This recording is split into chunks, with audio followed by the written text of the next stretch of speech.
بسم الله الرحمن الرحيم. د اعتکاف بیان. اعوذ بالله من الشیطان الرجیم. بسم الله الرحمن الرحیم. رب اشرح لي صدري ويسر لي امري واحلل عقدة من لساني يفقهوا قولي. ربنا زدنا علما. د اعتکاف مطلب دی په یو ځای کې ایسارېدل یا بندېدل، او په اصطلاح کې اعتکاف هغه خاص عبادت دی چې انسان د ټول دنیاوي تعلقات، مصروفیات او د هر څه نه وخت وباسي او په جماعت کې په یکسویۍ سره کینی، الله تعالی ذکر کوي، الله په کائناتو کې فکر کوي، تلاوت کوي، منځ کوي او د الله تعالی په یادو کې لګیایي، د الله تعالی سره تعلق او بس د هر څه نه کټي که نه، دنیاوي ټول مصروفیات هر څه ختم، او خپل ګناهونو باندې خپل رب ته جړل، معافي غوښتل، د ټول امت مسلمه یعنی مسلمان امت د اتفاق او د اتحاد دپاره دعاګانې غوښتل، د خپل ټول حاجتونه الله ته پیش کول. نو په دې سره د انسان په زړه کې یو خاص کیفیت جوړیږي او د خپل نفس تزکیه وشي که نه، پاک شي دی د ګناهونو نه، ځکه چې دی الله ته زاري کوي او الله دپاره یې دا اعتکاف کړي که نه، د دنیا نه بې نیازه او د آخرت هغه طلب پکې پیدا شي، د الله تعالی قرب نږدېوالی حاصل شي.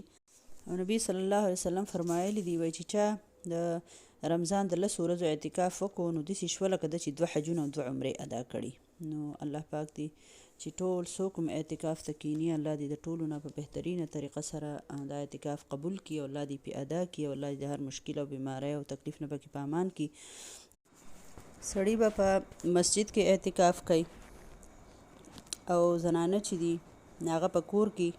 چې کوم د دوی د مانځه ځای، مطلب داسې ځای چې هغه پناه ځي، که په خپله بېله کمره یي زیاته بهتره ده، که بېله کمره نه یي نو چې پردې تتاوي او یوه لکه دغه شانتې کوډګۍ شانې داسې راښ کړي چې لکه د بل چا نظر په دې باندې نه پرېوځي چې ریاکاري یا څه پکې نه راځي که نه. خو په هغې کې به دا زنانه د رمضان په 20مه ورځ باندې د نور د پرېوتو نه مخکې هغه ځای ته لاړه شي، هلته به کښېني، نیت به دا وکړي چې د اعتکاف د 10 ورځو نیت کوم، الله توی رانه قبول کړي، توی راته اسان کړي، او بس په هغه ځای کې به دا معتکفه شي. او که کمرې کې دننه غسلخانه وي نو هغه زیاته بهتره چې اړو په چا نظر نه لګي، خو که نه د چا داسې مجبوري چې خامخا اعتکاف کول غواړي او غسلخانه دننه نشته نو دا بهر ته ځي، نو بیا دې په داسې ټیمونو کې ځي چې زیات خلک بهر نه وي، چې لکه په بهر په خلکو سره ګپ شپ او داسې نه چې کنه په ځای نظر پرېوته جو ستري دی پرده یې ده، داسې خبره نه ده، خو لکه هسې دنیاوي سوچ او دنیا طرف ته به نه راځي، بلکې سوچ به ټول آخرت او لکه داسې یو پابندي غونته کې به په ځان راولي که نه، نو بیا خیر دی او د چاردم نه بهر ته ځي او بیا دې راځي دغه هم کولی شي، د دونه پورې کولی شي که د چا د کور د پخلي څوک نه وي نو دا د شپې پاسېدی شي، پخلی کولی شي، لکه د خلکو سره خبرې اترې یا څه نه کوي، بس دا دې پاسې او یا څوک راایښول دي نو بلکل دا ورټکول یا ټلیفوني یا څه کولی شي، ډوډۍ پخولی شي، لکه داسې پابندي هم نشته، خو بهر دې زیات وخت نه تېروي او دغه دې نه کوي، خبرې اترې دې نه کوي، ټیک ده، او نور دې د الله تعالی عبادت کوي. خو دا یوه خبره ده چې څوک هم دغه کوي اعتکاف کوي نو چې د مخکې نه یا زنانه وي ټولې که نه، نو که بیماري هم راځي نو چې هغه راغلي او تا لامبلي چې دا شک ختم شوی، چاسې نه چې بیا د باندې بیماري راشي، او یا داسې که نه اکثر بیا دا جینکۍ یا زنانه بیا تپوسونه کوي، نو چې داسې چلو شو که لکه فرض که تا اعتکاف نیت وکړو او تو ننوتې او ستا یا بیماري راغله او یا خدای مکه هر څه کیدی شي، مړی ژوندی هر څه حادثه هر څه کیدی شي که نه، او خدای مکه په څه وجه باندې تا هغه اعتکاف لره که نور دې نه شو کولی راووتې یا په خپله بیماره شوې، هر څه چل چې و نو تا د 10 ورځو نیت کړی و، نو فرض که ستا 3 ورځې شوي دي نو هغه تو راووتې نو 2 ورځې درته پاتې شو که نه، نو خیر دی، تو راووتې کال له به بیا 2 ورځې ننوځې، لکه دا 2 ورځې په تا واجب شو، لکه هله چې تو واجب اعتکافي که نه، نو د هغې قضا چې ده نو هغه واجب ده، لکه هغه ضروري ده، ټیک شو. اوس که فرض که مستحب اعتکاف ستا د 3 ورځو دی، د 15 ورځو دی، د 1 ورځې دی او نیت دې داسې دی چې مستحب اعتکاف کوم که نه، نو د هغې بیا دا شرط نشته که دنه پاتې شو جو پاتې به شي او که دې وکړو جو به شي لکه په هغې بیا قضا راګرځول نشته دی دا مطلب دی ټیک شو او د اعتکاف په دوران کې اکثر خلک وایي چې جو لامبل پکې نه دي ښه او سر منګوزول پکې نه دي ښه نو د الله بندګانو دا دغه خو نه دی دا خو لامبل چې دی او جامې بدلول خو په احرام کې هم کېږي نو پاتې شله په اعتکاف کې لکه داسې خبره نشته دی چې ضرورت یې لامبلی شي ولې انسان دی غسل پې واوړي یا انسان دی لکه انسان خو کمزوری دی بل څه وجه راشي پیشي میشي تي دغه شي جامې تې بې المازه شي هر څه راتلی شي که نه نو جامې بدلولی شي او بالکل غسل کولی شي خوشبويي صابون هر څه استعمالولی شي داسې خبره نشته دی ښه د احرام نه دی دا اعتکاف دی او بل دا چې ښځه خاوند هم که فرض که د هغې تپوس له وخت کاره کېږي چې د شپې یا د ورځې یا د ګولۍ یا دوایي یا ډاکټري یا څه خبره سوال جواب څه چې یا کولی شي څوک چې وله ډوډۍ چې وړي هغه سلام کوي او صحت څنګه یې ښیي ورځې شپې ښې دي نو بس ضروري خبري هغه کولی شي یا څه سوال جواب یې بالکل کولی شي داسې یو زوی ولځي لور ولځي ګور ولځي خاوند ولځي نو تللی راتلی شي وله خو ډېر زیات نه چې د هغې په دغه کې عباداتو کې او په توجه کې خلل نه پیدا کېږي نو ټول موږ په دې خبره باندې پوهېږو که نه او نور دا زیاتې ګڼې خبرې خلکو د ځانه جوړې کړي دي نو که د شپې میاشت ښکاره شو شپې به راوځئ که نه سهار به راوځئ که د شپې ښکاره نه شوه او بله خبره پکې دا ده چې راووتی نو بیا به دا چلونه نه وي چې هله پلانکی اعتکاف مې کړی دی او ماله یې جامې را نه کړې ماله یې پیسې را نه کړې پته نشته د اعتکاف نه یې څه مسلې جوړې کړې په هغې کې بدعتونه راویستل که نه نو رواجونه او بدعتونه تې مه جوړوئ ټیک ده بس څونه خاموش څوک اعتکاف وکړي هغه زیاته بهتره ده چې ریاکاري پکې را نه شي او اوس په اعتکاف په دوران کې به څه وایئ څونه صحت په عبادت کوئ دا خبره پکې نشته چې څونه کېناستی شي څونه عبادت کولی شي څونه نفلونه کولی شي څومره قرآن تلاوت کولی شي دا زموږ د قرآن دا تفسیر اورېدی شي لکه چې څه کولی شي خو چې د نیکۍ کارونه او که نور هر څه خوب دله درځي نو تسبیح په لاس کې هله ذکر کوه نو که په اعتکاف کې اوده شوې نو دا خوب دی هم د عبادت دی دا دیم په عبادت کې حسابېږي ځکه چې تا نیت ته اعتکاف کړی دی که نه نو که په نهمه میاشت ښکاره شوه جو هو اعتکاف دې پوره شو راوځه او که په لسمه ښکاره شو جو په لسمه باندې راوځه او بیا یې وروسته څه خبره نشته دی چې یا دا دی یا هغه دی راوبوځي او دا چل به کې هېڅ خبره هم نشته دی ټیک ده او باقي سرسایه چې د ټول ملګري کوشش کوي چې سرسایه د وس نه ورکوي ځکه چې که غریب پې ځان له جامې جوړوي په اختر له څه اخلي نو چې د هغه د بچو هم د کور خوشحالي وشي 100 روپۍ دي اوس که فرض که یو بنده دی هغه په بهر ملک کې اوسي نو هغه وایي چې زه د دې ځای به ورکوم د دې بچو که نه بچي دلته دي یا داسې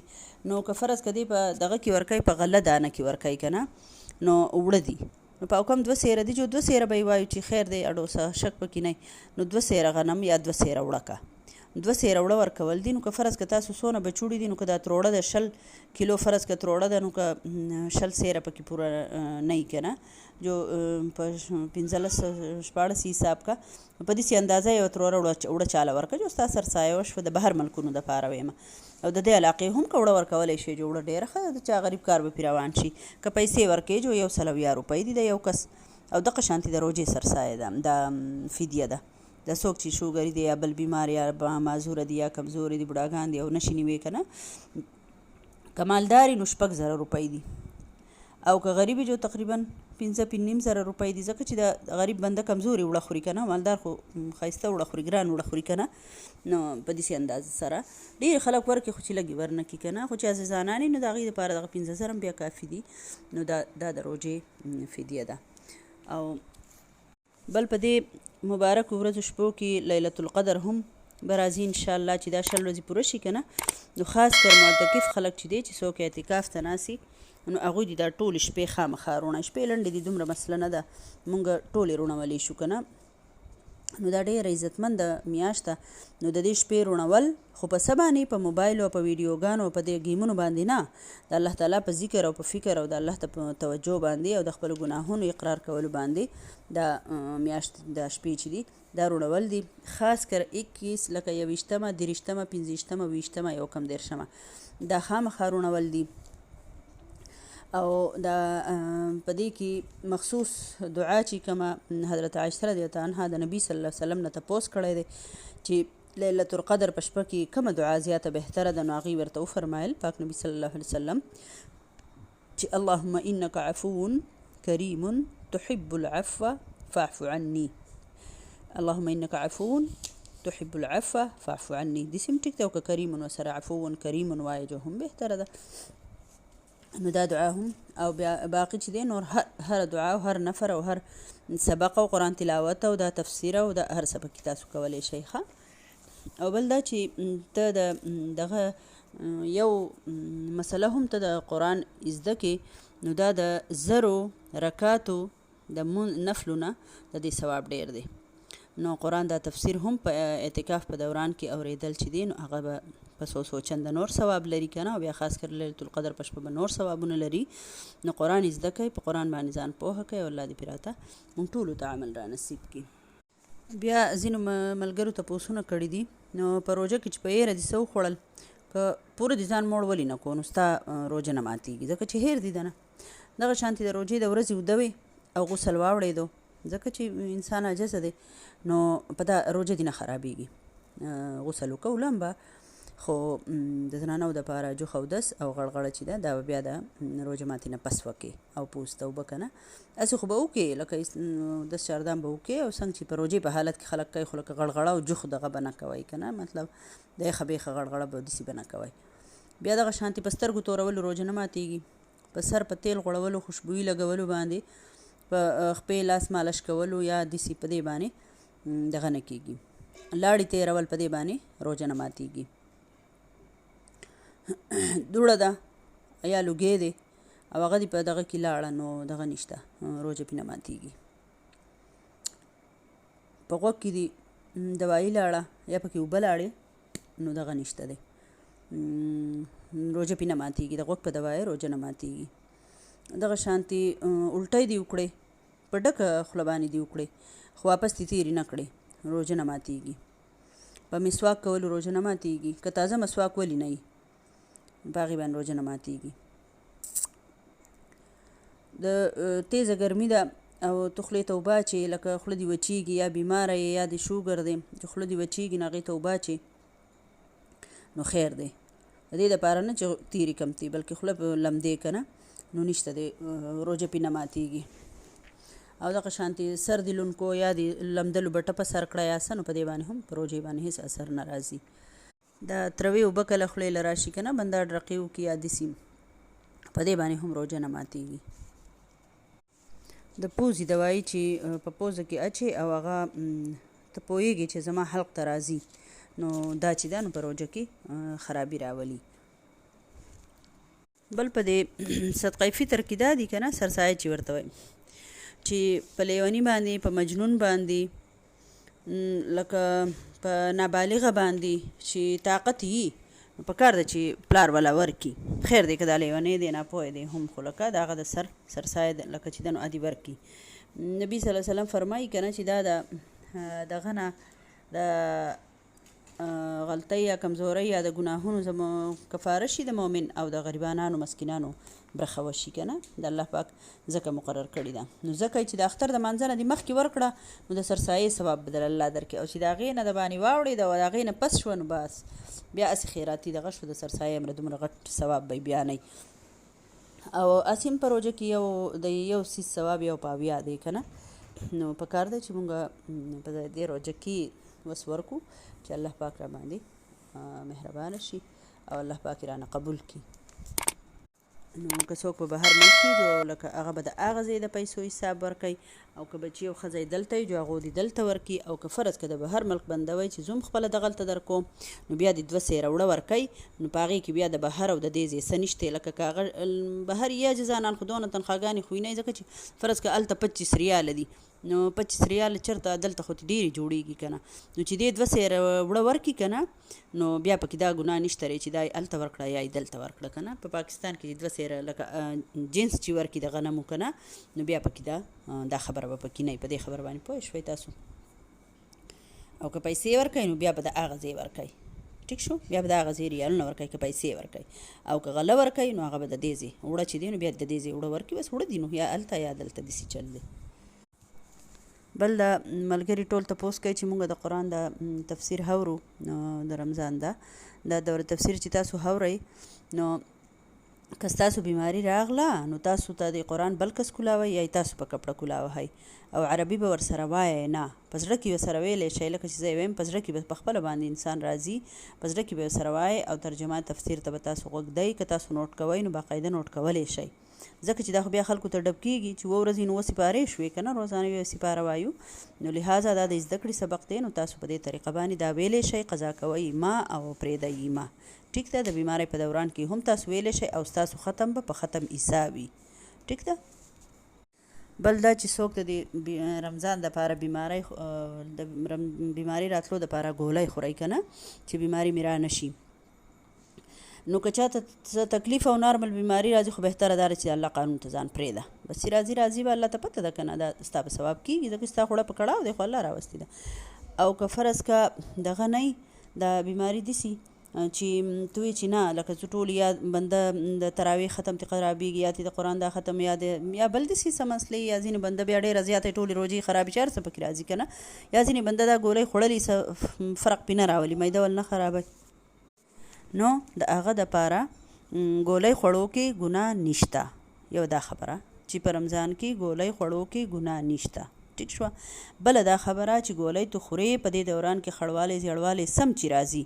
په هغې ستا روژه هم کېږي بیا به یې نه راګرځې او ټول واورئ چې ګولۍ مه خوړئ روژې هم ټولې ونیوې نو بیا به یې نه راګرځې ځینې خلک وایي د ښځو د سره ټولې روژې نه کېږي پته نه شي دا کوم مسله چا رایستې ده ولې نه کېږي زه ګولۍ خورم او بیماري مې را نه شي نو ولې مې نه کېږي بیا به یې نه راګرځوم ټیک ده دا مسله ده بله دا چې د بیمارۍ په دوران د ګولو خوراک په دوران کې که ستا بیماري راځي هم نو لکه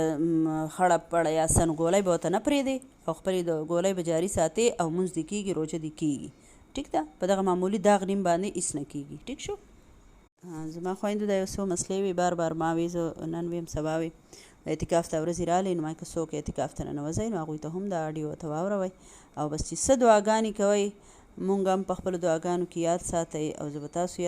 یاد ساتم او ټول مؤمنان مسلمانان په دعاګانو کې یاد ساتئ چې الله د هر چا هر مشکل آسان کړي او الله دې ټولو ته د نیکې هدایت نصیب کړي الله دې زموږ د ټولو کورونه د قرآن د رڼا باندې منور کړي آمین ثم آمین واخر دعوانا ان الحمد لله رب العالمين